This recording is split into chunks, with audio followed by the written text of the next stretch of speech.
Matthew chapter 16. The yeast of the Pharisees and the Sadducees. The Pharisees and Sadducees approached and, as a test, asked him to show them a sign from heaven. He answered them, "When evening comes, you say, 'It will be good weather, because the sky is red.' And in morning, 'Today will be stormy, because the sky is red and threatening.' You know how to read the appearance of the sky, but you can't read the signs of the times.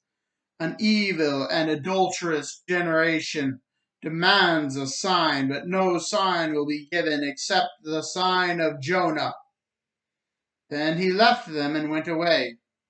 The disciples reached the other shore, and that the disciples reached the other shore, and they had forgotten to take bread. That was a weird sentence. And they had forgotten to take bread. Then Jesus told them, "Watch out and beware of the yeast of the Pharisees and Sadducees." And they discussed amongst themselves, "We didn't bring any bread. He's mad at us because we didn't bring bread." He said yeast. Aware of this, Jesus said, "You of little faith, why are you discussing amongst yourselves that you do not have bread? Don't you understand yet? Don't you remember the 5 loaves for the 5,000 and how many baskets you collected? Or the 7 loaves for the 7,000 and how many large baskets you collected? Why is it that you don't understand that when I told you beware of the yeast of the Pharisees and Sadducees, it wasn't about bread?" They then understood that he did not tell them to beware of yeast and bread, but of the teachings of the Pharisees and Sadducees. Oh,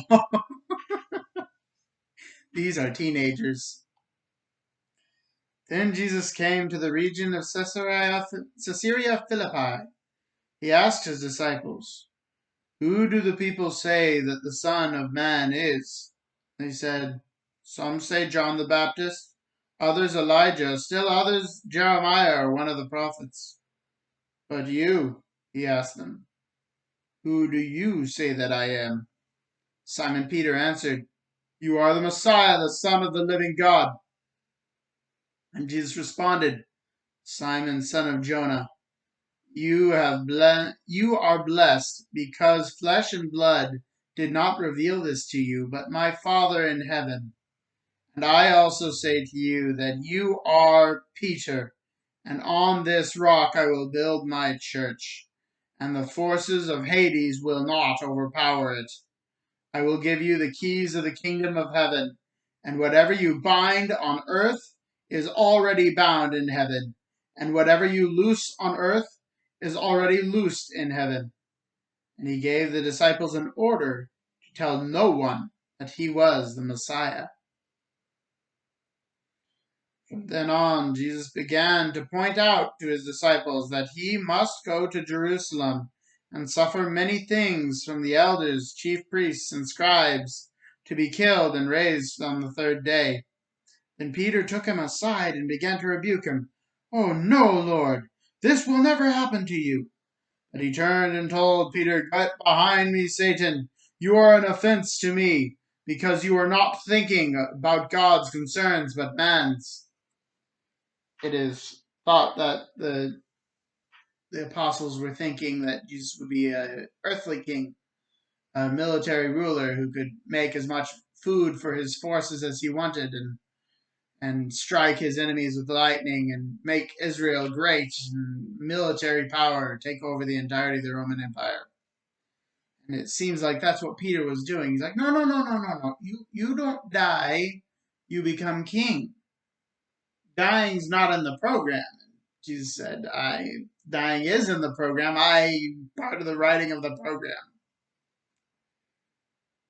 Then Jesus said to his disciples, "If anyone wants to come with me, he must deny himself and take up his cross and follow me. For whoever wants to save his life will lose it, but whoever loses his life because of me will find it. What will it benefit a man if he gains the whole world yet loses his life?